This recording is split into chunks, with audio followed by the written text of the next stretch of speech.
Sebelum saya mau sharing ya satu topik yang sangat spesifik, saya juga eh, benar-benar ketika menggali hal ini terkaget-kaget dengan rahasia firman Tuhan yang Tuhan singkapkan ya, dan ini something yang perlu kita perhatikan secara serius. Kita akan mendengar dulu satu berita ya, di mana tim baru pulang kemarin dari tempat bencana di Sumatera, dan tim kedua sekarang sudah ada di sana. Namun progres kita akan berlanjut terus, di mana saya dengan kepadatan jadwal, jadi kemungkinan nanti awal Januari kita akan bikin suatu ibadah Natal sekampung demi sekampung di tempat bencana. Setidaknya kita akan berbagi rasa dengan mereka, keprihatinan dalam satu situasi, meskipun kita harus mengucap syukur ya di dalam Natalan bersama, dan juga ucapan syukur dan berdoa memohon ya kasih karunia ya belas kasihan Tuhan. Dan kita mencoba supaya bikin satu event bukan hanya untuk Kristen, tetapi sekampung demi sekampung, antar umat, antar agama ya. Kita akan makan bersama, kita akan masak ya, kita akan berbagi. Dan itu yang disebut pasca bencana, itu seringkali harus kita lakukan, namanya trauma healing. Nah, coba silakan sharekan dulu dan juga nanti putar filmnya.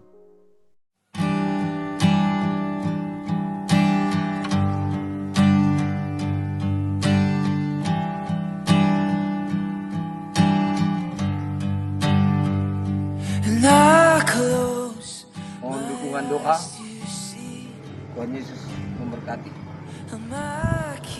Semua area tidak bisa dilewati. Nih.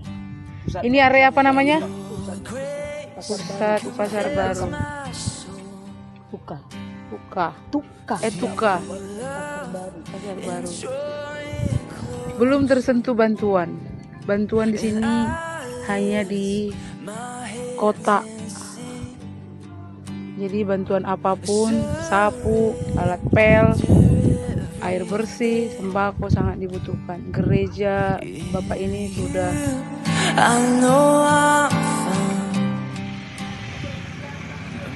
beri makanan langsung. Gak apa-apa, dikasih aja semua. Semua aja dikasih. Show me what I don't know, more of you. Jun langsung bagi-bagi makanan untuk lingkungan Pandan Utara. Mendoakan seorang bapak. Come on, you sing. Through the fire, I persevere. Come on. I won't submit to anything. Kendaraan yang belum bisa diangkut dari lumpur, daerah terparah di Pandan yang belum mendapatkan bantuan sampai bantuan tidak merata semua. Jesus, I surrender. Show me what I don't know, more of you. I'm desperate for your presence, longing to be with you. Lead me to a new place. Pan, packing. Nah, 3.000 piece. Tunggu, saya lurusin. Nah, 3.000 piece roti menuju Sibolga. I'm desperate for your presence, longing to be with you. Desa Sigoto. Ada. Tiga. Tiga. Ini bapak ini. Tuh, woi. Tan. Oke. Tan. Kamu mesti standby terus Ya, kasih Pak. Ibu ini. Dah, maju.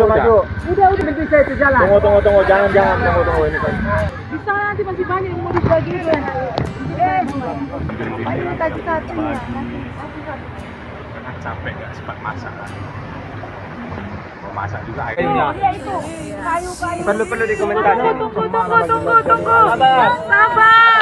Agak ke kiri, Pak. Kayu gelondongan bawa dari banjir.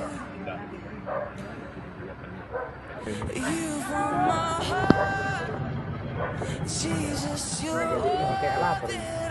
Habis semua tertimbun semua sawah. Lapat nggak? Nanti sawah yang panen penuh. Semangat ya. Semangat ya. Ambil nasi dulu nih. Semangat ya. Lagi. Ini Boleh tangan kiri ya. Oke, Bang. Makasih. Bapak mau? Bapak ini kasih atas, titik. Tup. Namanya sih. Kami sudah sampai desa di Gotom.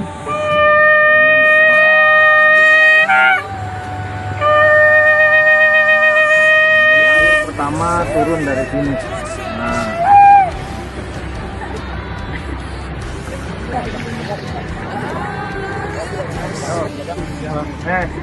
Berapa kilo udah jalan, Bu?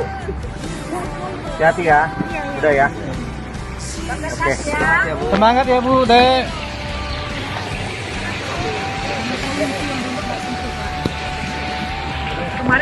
Itu ada yang lewat. Om. Sana mobil ini mobil itu. Stop. Gimana rumah Ibu? Ibu, ini, Ibu. Oh iya. Udah ya? Udah.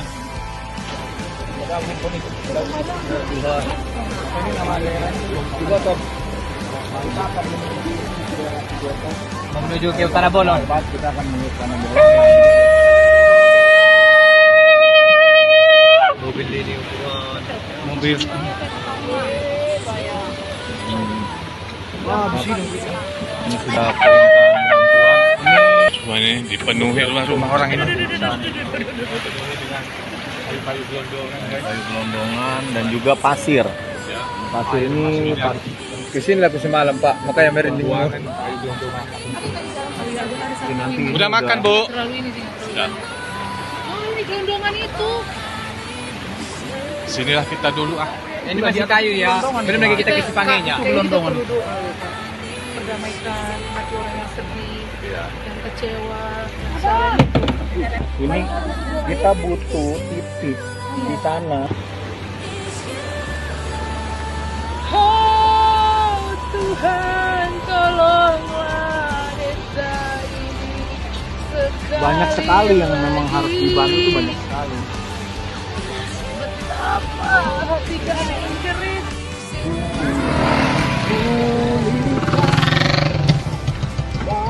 Padamu. Ini rata-rata. Ini dapur umumnya. Terima kasih pada atas nama harapan Bos Kumpul Kepala Desa Giring Di sini, Pak. Kabupaten Tapanuli Tengah bersama dengan tim My Home yang sudah berkunjung ke desa kami, Desa Segiring-Giring. Kami mengucapkan banyak terima kasih kepada Bapak Pendeta Daniel Panji yang sudah berkunjung ke desa kami, Desa Segiring-Giring. Di sini Bapak Pendeta kami sampaikan akses jalan menuju desa kami terputus total. Ada kurang lebih 7 titik untuk menuju desa kami. Dan disinilah kondisinya sekarang bersama warga untuk menuju lokasi yang desa yang terisolir. Halo Ibu, sabar ya. Iya Pak, iya Pak. Ya. Sabar ya. Tidak ada lagi tempat tinggal kami Pak. Boleh Ibu sampaikan apa yang kerinduan Ibu untuk desa Ibu ini? Ini desa Segiring-Giring ya Bu. Iya Pak, iya Pak. Kasih tahu harapan Ibu untuk My Home Indonesia. Iya Pak, insya Allah bisa dibantu pemerintah kami ya Pak ya. Bisa kami di sini berkumpul balik ya Pak ya. And I close my eyes to see. Nanti kita akan update terus ya situasi yang terkini. Nanti setiap minggu kita update dan dari berbagai lokasi juga. Nah, kita akan masuk dalam satu topik yang sangat spesifik. Bagaimana untuk memasuki tahun 2026, dan tahun 2026 adalah tahun kegoncangan. Ya, jadi starting tahun kegoncangan yang super hebat. Dan saya udah sharekan ini dalam beberapa tahun ke belakang, dan bagaimana ini terbukti semua, bagaimana ekonomi juga tergoncang, ya secara politik tergoncang, bagaimana juga situasi alam berguncang. Nah, apa kata firman Tuhan di dalam Ibrani 12 ayat 26 dan 27? Waktu itu suaranya menggoncangkan bumi, tetapi sekarang ia memberikan janji bahwa satu kali lagi aku akan menggoncangkan bukan hanya bumi saja, melainkan langit juga. Ungkapan satu kali lagi menunjuk pada perubahan pada apa yang dapat digoncangkan karena ia dijadikan supaya tinggal tetap apa yang tidak tergoncangkan. Jadi kegoncangan ini nggak bisa ditengking, nggak bisa dihindari karena Tuhan yang mengguncangkan. Untuk satu tujuan, supaya apa? Kegoncangan ini terjadi supaya waktu percepatan ini datang dan waktu pertobatan akan segera tiba.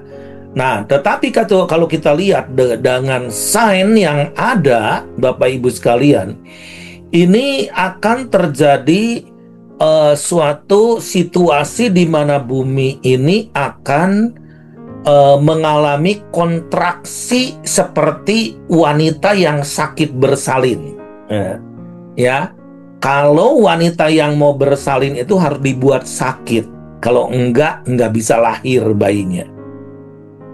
Nah, kita lihat di sini dengan misalkan contoh tadi kita melihat situasi destruktif yang terjadi karena bencana alam yang terjadi di Sumatera bagian utara, bagai Sumatera Barat juga.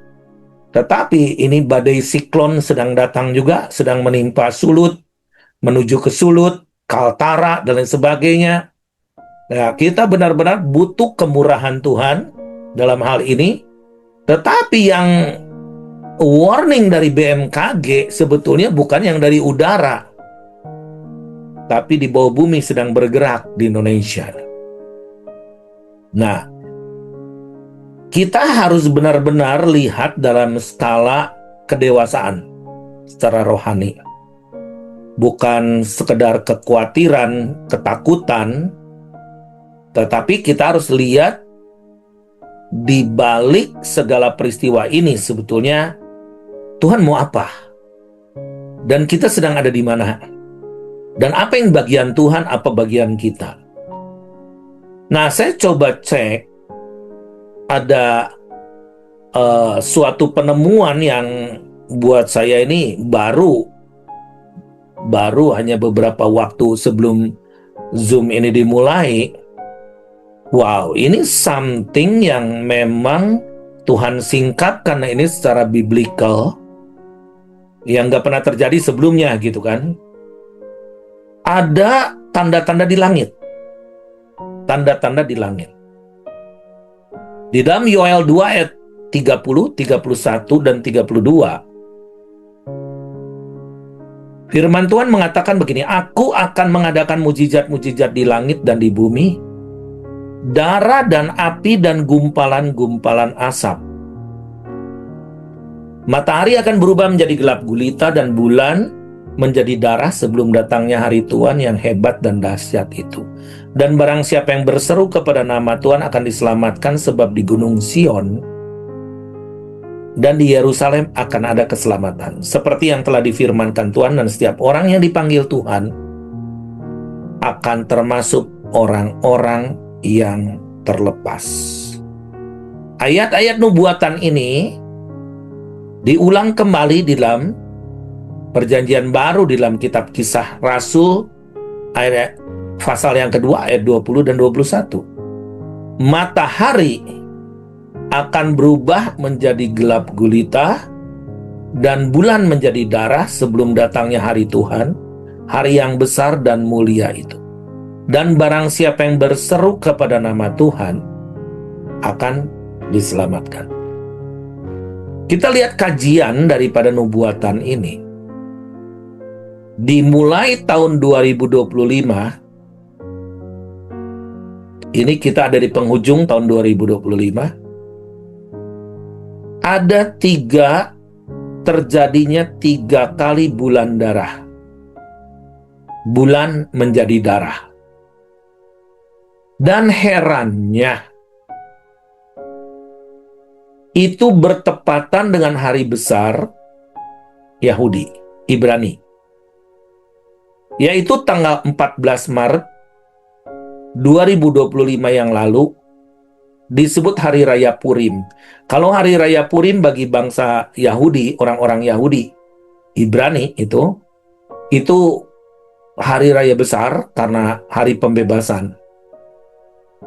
Dan itu pernah terjadi juga bulan darah, bulan berubah menjadi gerhana bulan merah gitu, darah, seperti darah. Itu ketika bangsa Israel waktu itu dibebaskan dari Iran, ya, Persia zaman dulu. Dan ini tahun-tahun ini sedang terjadi lagi. Nah, tahun 2025 14 Maret tahun 2025 itu hari raya Purim. Ketika Esther muncul, ya. Lalu tanggal 7 September yang lalu tahun 2025 tepat hari Rosh Hashanah, tahun baru Yahudi. Tahun 5786. Lalu what is the next?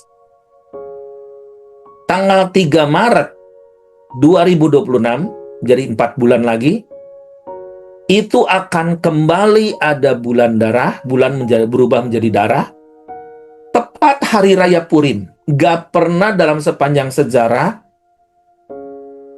2 kali hari raya Purim. Itu disebut tetrat. 4 kali tanda-tanda bintang di langit. Nah, apakah ini dicocok-cocokkan? Enggak juga, pas cocok. Pas tepat. Firman Tuhan tuh nggak pernah bohong. Kalau bohong ngapain kita percaya? Cuman kita masalahnya nggak aware aja. Kita banyak fokus kepada masalah-masalah kecil. Padahal Tuhan sudah berikan warning di langit. Nah, itu 3 Maret 2026, Hari Raya Purim. Pas memang grup saya juga akan ada di sana nanti pada bulan Maret itu untuk mengadakan satu acara worship. Worship itu untuk juga membawa bangsa Israel dan orang-orang Yahudi supaya bisa dimelekan mata rohaninya, percaya kepada Yeshua HaMashiach, Yesus Kristus sebagai Tuhan dan Juru Selamat dalam kehidupan mereka. Nah, terus ada hal hitungannya yang sangat tepat. Kita banyak tidak tahu, tidak mengerti, tidak mau tahu hari-hari raya Ibrani karena kita ini sering taunya Natal, Paskah, Pentakosta dan sebagainya gitu aja. Padahal Yesus aja juga memperingati hari-hari raya Yahudi ini. Tapi klimaksnya nanti tahun 2032. Sekali lagi ya. Klimaksnya nanti 2032 sampai 2033 akan terjadi klimaks namanya tetrat, 4 kali bulan darah, yaitu tanggal 25 April 2032 tepat hari raya Paskah, 18 Oktober 2032 hari Sukot atau Tabernakel, lalu tanggal 14 April 2033 hari raya Paskah, 8 Oktober 2033 hari raya Sukot atau Tabernakel. Double. Apa yang terjadi 2033 ini adalah tepat ketika Yesus waktu itu melahirkan gereja mula-mula 2000 tahun yang lalu. Peristiwa penyaliban, Pentakosta, dan itulah hari-hari Tetrat. Jadi maksudnya Bapak Ibu sekalian, kita lagi hitungan mundur. Jangan maju, mundur aja. 2033, ulang tahun gereja 2000 tahun. Makanya My Home bergerak mengirim 30.000 misionaris tahun 2033. Mengentaskan amanat agung. 2034 mah udah, jangan bikin rencana neneng, bapak, opa, oma. Itu yang disebut hari ke-7. Hari Sabat. There is no one can work. 1000 tahun sama dengan 1 hari. Jadi kalau kita lihat unsur-unsur dunia sedang bergerak, setan sedang kerja lembur-lemburan untuk membuat proyek kebinasaan. Bagaimana dengan gereja Tuhan? Are you sleeping? Sedang tidur atau pesta pora? Atau sedang merencanakan suatu target besar yang belum pernah kita lakukan sebelumnya? Saya katakan kepada teman-teman, do it ketika kita punya kesempatan. Jangan nunggu yang lain. Saya terima kasih kepada anak-anak muda yang kata saya, jangan nunggu setoran dulu. Pergi lu, pakai bawa sandal jepit, pergi ke sana. Kalau nolong orang jangan pakai birokrasi, nunggu setoran dulu dana dan sampai baru pergi. No, misionaris sejati itu siap mati bagi Kristus. Jangan nunggu tante yang kaya-kaya, yang medit-medit, nggak pernah ngocor juga. Pergi. Karena semua itu akan digoncangkan. Harta, emas, dan perak itu semua akan digoncangkan. Supaya nyata yang tidak tergoncangkan adalah sistem kerajaan Allah. Buktinya apa? Ketika kita di sana, kita nggak kekurangan sesuatu. Kalian mau setor nggak setor, kita nggak kekurangan sesuatu. Buktinya Tuhan cukupkan. Karena ada sistem kerajaan Allah. Nah, Bapak Ibu sekalian, apa yang akan terjadi untuk fase ke depan? Setan sedang membuat satu sistem yang namanya belenggu piatu. Merasa frustasi, tidak bergambar, tidak berbapak, tidak berwarna. Saya 2 hari yang lalu saya apply visa di Israel, di Singapura. Aduh, saya selalu kan saya seneng ngobrol sama supir-supir gitu, supir-supir di Singapura. Haya susah lah, beli bubur tidak bisa lah. Gini, ngeluh aja semua, ngeluh semua. Dan Singapura, gak ada bencana, gak ada apa, tetap aja begitu. Dan tahun kemarin 254 anak muda, anak remaja menerjunkan diri dari gedung tinggi. Tidak boleh diekspos oleh pemerintah. Ada roh apa yang sedang ditebar oleh setan? Roh piatu, tidak berbapa. Yesus datang, Raja Damai, Bapa yang kekal. Tidak akan ditemukan shalom dimanapun. Jangan takut ketika ada bencana kita pergi ke sana. Kita merasa bagaimana dipakai oleh Tuhan menjadi kepanjangan tangan Tuhan. Dan berkat itu kan ngocor dari sorga berkelimpahan. Bahkan ketika kita menolong orang sengsara itu utangi Tuhan. Makanya saya bingung kalau ada gereja miskin, berarti nggak pernah jadi berkat kali. Masa ngikut Tuhan jadi miskin, nggak bisa nolong orang gitu kan? Bahwa Tuhan itu ngomong, berikan apa yang ada padamu, 5 roti 2 ikan. Bahkan di dalam Matius 25 dikatakan harus peduli, memberi makan kepada yang lapar, memberi minum kepada yang haus, memberi pakaian kepada yang telanjang. Nggak usah rapat, yang itu dirapatin terus. Ada duit, ada dana, nggak ada dana. Nggak gitu. Barang siapa yang peduli kepada saudaraku yang hina ini, engkau sudah melakukannya untuk aku. But if you do not do it, go away, enyahlah daripadaku pembuat kejahatan. Buat apa ada gereja sih? Buat apa ada orang Kristen? Buat apa ada anak Tuhan sih? Sebetulnya kita ini harus jadi the agent penyalur berkat sorgawi. Nah, kita lihat ya hal-hal yang destruktif di sini. Kejahatan siapa? Pemerintah jahat? Yes. Rakyat jahat? Yes. Gereja jahat? Mungkin. Gak peduli lingkungan? Bangun gereja tanpa peduli lingkungan. Bangun rumah tanpa peduli kotanya. Buat apa ada Yeremia 29 ayat 7? Usahakan kesejahteraan kota kemana kamu aku buang. Berdoalah untuk kota itu karena kesejahteraannya ada kesejahteraannya.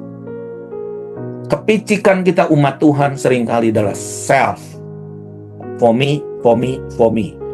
Bahkan kita membentuk klub namanya Bless Me Club. Berkati aku, berkati aku. Apa yang harus terjadi ke depan Bapak Ibu sekalian dalam memasuki tahun 2026? Aku hanya minta satu. Ketika tadi aku sharing di Umas di Bekasi. Aneh, pesannya tuh aneh gitu. Ketika peristiwa Natal tuh apa yang dicari Tuhan sih? Apa yang dicari Tuhan? Apa yang dicari Tuhan? Bukan dicari kita. Kalau kita cari bayi itu, bayi Yesus. Tuhan cari siapa yang mau jadi papa mama.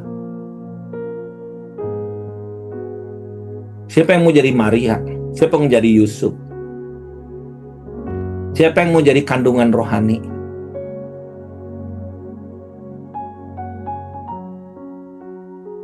Kenapa kok ada Tuhan kita seperti itu supaya bisa merasakan penderitaan manusia? Raja damai harus masuk dalam fase kelemahan, fase kemanusiaan, fase kesengsaraan, fase mengalami virus, di mana tidak ada seorang pun di antara kita yang pernah lahir di kandang binatang. No one. Kita nih super kaya semua nih sebetulnya. Tapi seringkali kita nggak kaya di dalam roh. Miskin secara roh. Jadi orphan spirit itu terjadi di mana-mana, yaitu ikatan belenggu yatim piatu sehingga dia tidak berbapak. Tidak berbapak itu sama dengan tidak punya warna. Makanya di dalam kepekatan, kekelaman itu di dalam firman Tuhan di dalam kitab Malaiki 4 ayat 5 dan 6. Firman Tuhan mengatakan, sesungguhnya aku akan mengutus Nabi Elia kepadamu menjelang datangnya hari Tuhan yang besar dan dahsyat itu. Maka ia akan membuat hati bapak-bapak berbalik kepada anak-anaknya, hati anak-anak kepada bapak-bapaknya, supaya jangan aku datang memukul bumi sehingga musnah. Jadi maksudnya apa? Turn the heart of the father. Mengutus Nabi Elia untuk apa? Membuat berbalik hati bapak-bapak kepada anak-anak, hati anak-anak kepada bapak-bapak. Tadi saya senang ngobrol dengan beberapa pendeta-pendeta di Bekasi. Oh, kita bikin umas bersama sekota ada di gereja yang bahasa roh. Padahal yang ngisinya adalah GKI. Dan saya kok bisa rukun ya kalian bisa ini, aku senang sekali, benar-benar tadi senang karena kita udah nggak ribut doktrin, nggak ribut apa. Kenapa? Karena raising fathers, munculnya bapak-bapak. nggak ngomong gua yang paling hebat pendeta di antara semua. No. Kita sekelompok orang yang dinamakan komunitas kerajaan Allah. Kita lihat, kita banyakkan oldies nih di My Home nih, ya. Pola pikir kita harus rubah. Jangan sampai mindset kita nih nggak mau berubah. Akan muncul gerakan anak-anak muda yang radikal yang siap mati bagi Kristus, gak peduli dengan doktrin kita. Pertemuan doa waktu di SICC minggu lalu, saya ini nyuruh satu di ending, setelah semua yang gagah-gagah perkasa, pendeta-pendeta semua doa, saya nyuruh satu anak namanya Rachel yang siap kita kirim jadi misionaris ke Yemen di Saudi Arabia.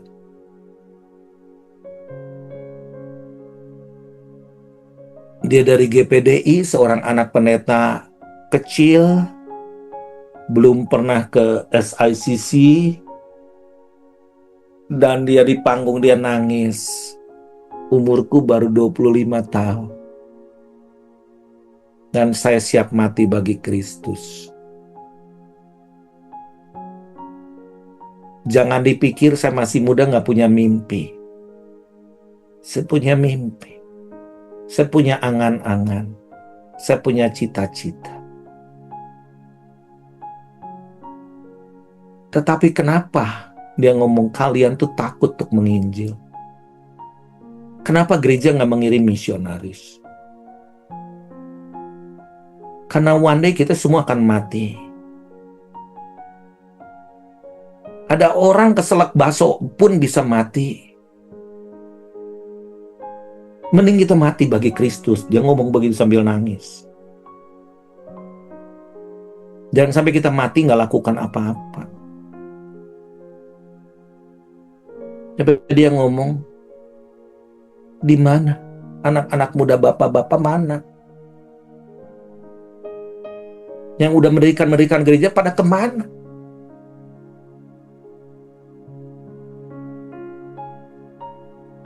Kita lagi dikejar tayang, kejar waktu. Jangan sampai kita nih menjadi the hero, pahlawan iman, padahal nggak ngapa-ngapain. Nggak ada korban. Coba kayak running, kayak Pak RT aja gitu. Nah, Bapak Ibu sekalian, ke depan nih, di Amerika itu ada namanya seorang anak muda yang baru dibunuh waktu itu tuh. Saya kan baru dari sana. Namanya Charlie Kirk, umur 31 tahun. Saya juga nggak tahu siapa dia. Tapi ketika tanggal 10 September 2025 ditembak mati. Semua orang berusaha ngelihat siapa nih dia, Charlie Kirk ini. Dari usia 18 tahun ternyata dia mendirikan gerakan namanya Turning Point USA. Dia membuka tenda di kampus dan dia berani mengatakan, prove me wrong. Buktikan kalau saya salah. Gitu. Nah, dia ditembak tanggal 10 September yang lalu. Tahu nggak? Gerakan Turning Point ini sekarang merebak di 200 negara. Dan statement anak-anak muda ini ngeri banget. Sekarang mereka itu, anak-anak muda itu di sana beli Alkitab nggak pakai gadget. Kita yang oldies malah pakai gadget. Mereka beli Alkitab. Naik pembelian Alkitab naik 41%, Bapak Ibu sekalian. Dan mereka pergi ke gereja pakai dasi dan sebagainya. Dan tahu nggak statement anak-anak muda ini apa? We want to die as Charlie Kirk. Kami mau mati seperti Charlie Kirk. Wow. Terus istrinya namanya Erika Kirk. Dia berkhotbah. Dia dalam keadaan terseduh-seduh, dia nangis. Dia menyebut pembunuhnya namanya Tyler Robinson, umur 22 tahun. Karena memang dia pacarnya LGBT juga, yang menentang Bible ya. Dan Erika Kirk ngomong gini, I forgive him. I forgive him. Aku mengampuni dia. 2 kali dia ngomong. Sampai seorang aktor daripada Toy Story, namanya Tim Allen, dia bertobat karena selama 60 tahun dia nggak pernah bisa mengampuni pembunuh papahnya. Pembunuh papanya seorang pemabok ketika dia berusia 11 tahun. 60 years, 60 tahun dendam.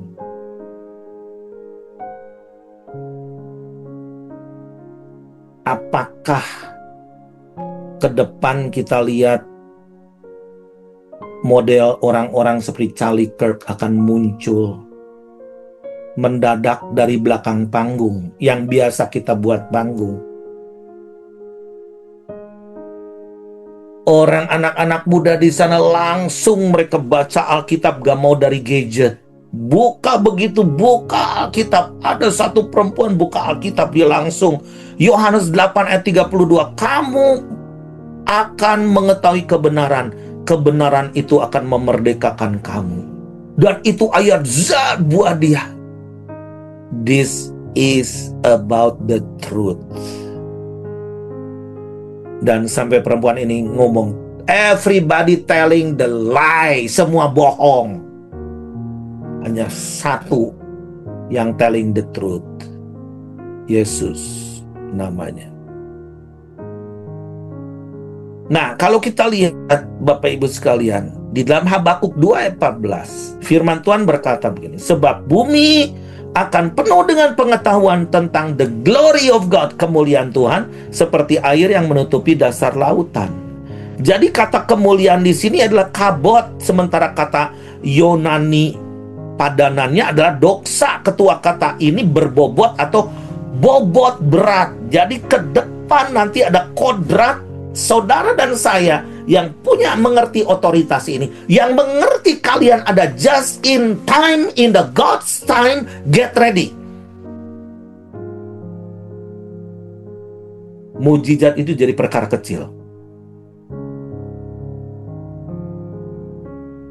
Anda lakukan yang kecil tapi berdampak hebat. Beri makan jutaan orang. Beri makan jutaan orang. Jangan ngurusin hanya kelompok 10, kelompok 5, kelompok. Mulai visi ini membesar. Apakah saya ambisi? No, we are too late, saya kata. Terlambat sudah. Mau bikin gedung gereja 10.000, masuk, nampung. It's too late. Kampung-kampung lagi menunggu. Desa-desa lagi menunggu. Tanggal 10 Desember ini Bapak Ibu sekalian, tahu nggak ada 5.000 orang worship di Riyadh, ibu kota Arab. Tahu nggak sekarang di Afghanistan, di mana lagi di Pakistan sekarang, puluh ribu mereka siap mati, mereka worship kepada Kristus dan mereka nggak takut mati. Bobot berat akan memenuhi bumi. Langit akan penuh dengan kemuliaan Tuhan. Kalau kita nggak punya harapan kayak begini, mendingan kita mati hari ini. Sungguh, mendingan kita mati hari ini dah. Kalau kita nggak ada harapan. What is the message? kita kepada jemaat. Wah, apa? Kita mau deliver the message, apa kita mau sharekan kepada orang? Kalau kita sendiri penuh masalah, kalau kita sendiri nggak ada jalan keluar. Waduh, Bapak Ibu sekalian, saya lagi kemarin ini dari Sentul City. Ada satu ibu dari Sukabumi nyalamin saya, Pak Daniel sini. Bapak, terima kasih Bapak, doa Bapak sudah didengar. Apa? Kata saya lupa doa apa. Anak saya tuh leukemia yang umur 6 tahun dan kata dokter cuma 3 bulan usianya. Bapak peluk dia, Bapak doakan dan dia sembuh sekarang. Saya sampai bingung.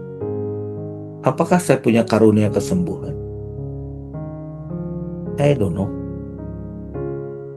Tapi kuasa itu ada padaku. Mau gak kita radikal sih? Seperti Yesus radikal. Jangan takut ini, takut itu, takut ini, takut itu. Kita mau kemana? So we are going nowhere. Jadi Yesus ada satu plan besar bahwa rencananya hebat. Apakah kita dia mau menyertakan kita atau enggak? Apa yang Yesus pikirkan, dia percaya bahwa dunia itu harus berubah. Dan start berubah dari otak kita dulu, mindset kita dulu. Pola pikir kita dulu. Yang kedua, Yesus datang itu untuk menyelamatkan semua orang. Yang ketiga, dia tahu persis dari mana harus diselamatkan. Di dunia itu ada kedua kerajaan gelap atau kerajaan terang. So we gotta choose. Kita harus benar-benar memilih ada di mana kita. 2028 saya ketika berdoa di My Home Jerusalem waktu itu, Tuhan, kenapa Tuhan berikan deadline 2028? Ada apa yang terjadi Tuhan? 2028 Gog Magog akan muncul menyerang Yerusalem. Dan Donald Trump itu udah nggak bisa berkuasa lagi 2028. Posisi Indonesia sekarang malah ke Rusia. Itu posisi akan menentang umat Tuhan. Kita mohon kemurahan Tuhan benar-benar. Dan di mana 2028 itu adalah 80 tahun ulang tahun Israel. Maksudnya pohon ara yang sudah bertunas ini, dan firman Tuhan berkata angkatan ini tidak akan berlalu sebelum segala sesuatu akan terjadi. So, what? Saya ngelihat ini bahwa kita antara gelap dan terang sedang berkejaran. Dan saya yakin percaya memasuki 2026 dunia boleh gelap. Dunia boleh bergoncang, bangkrut di mana-mana, boleh. Tetapi sistem kerajaan Allah tidak pernah bangkrut. Amin Bapak Ibu sekalian. Anut sistem ini. Memberi akan diberi. Pokoknya lawan sistem dunia. Lawan sistem setan. Jadi orang pengen bagaimana beli saham, beli emas supaya bisa memperkaya diri, bisa cepat kekayaan, beli perak, ketipu. Karena firman Tuhan kata, emas dan perak kepunyaanku, jangan dirampok. Sistem dunia sedang menuju kehancuran. Karena kerajaan Allah itu lawannya Mamon. Tetapi kita akan gunakan Mamon untuk persahabatan, untuk membuat persahabatan dan untuk mencapai kemuliaan. Saya Bapak Ibu sekalian itu bisanya kemarin malam ya, ada anak-anak muda dari Israel, orang-orang Yahudi banget, bisa dia belum percaya Tuhan Yesus, dia ngomong ke saya, pastor Daniel Panji gitu, tapi sekarang udah bisa mau, Daddy, I miss you so much. When will you come again? I cannot wait. Aku gak bisa nunggu. Aku pengen ketemu dengan kamu, my father gitu. Zaman dulu mana ada orang Yahudi gitu kan, mau ke seorang pendeta, ke orang Kristen mau begitu, nggak ada. Jadi tahun ke depan, lahirkan hati Bapa di dalam dirimu. Hati mama-mama yang mau carry the presence of God. Jangan takut, karena rencana Tuhan tetap jadi. Rencana Tuhan tetap jadi, tidak ada yang gagal. Kiranya Tuhan memberkati kita semua.